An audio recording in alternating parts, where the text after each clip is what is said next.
Hello, I'm Stan Dworkin, and this is an important message for Democratic voters in the Legislative District 12 in the town of Ramapo regarding the upcoming Democratic primary between me and Joe Myers. I realize that most people are more concerned on a day-to-day basis with their jobs and their families, and unfortunately local politics becomes secondary in their thought process.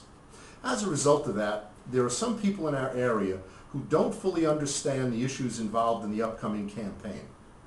Some Preserve Ramapo supporters think, mistakenly, that I'm running against Joe Myers because of his leadership in Preserve Ramapo, and that is not even close to being the truth.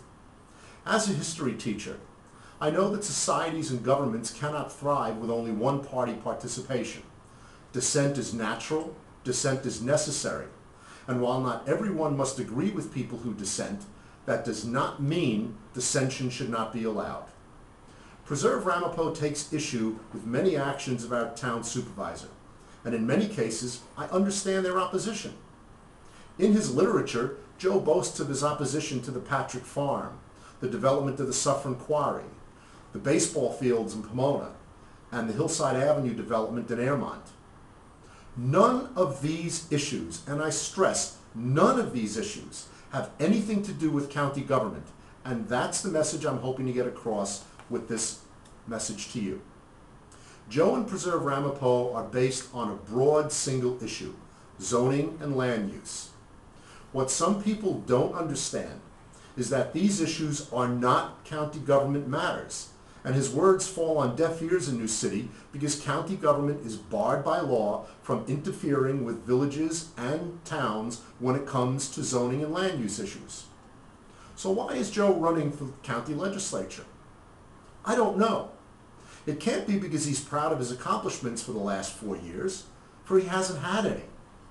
He's never been able to get the support of his colleagues to get any legislation passed, except for one memorializing resolution 4 years ago. If asked, even Joe would probably admit he's been ineffective. In fact, in his literature, he even states, "Often I have stood virtually alone." That's not a great attribute for an elected official.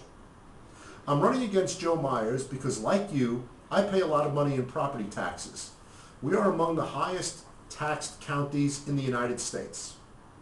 Joe has not accomplished anything for our investment in his elected position and has been rendered ineffective by his colleagues. He cannot get any legislation passed, and he's done nothing for us as our legislator. Now, Joe's entitled to speak out against the supervisor whenever he wishes. That's fine by me, but not as our legislator. As our legislator, he has done nothing to improve the quality of life for the people of Rockland County.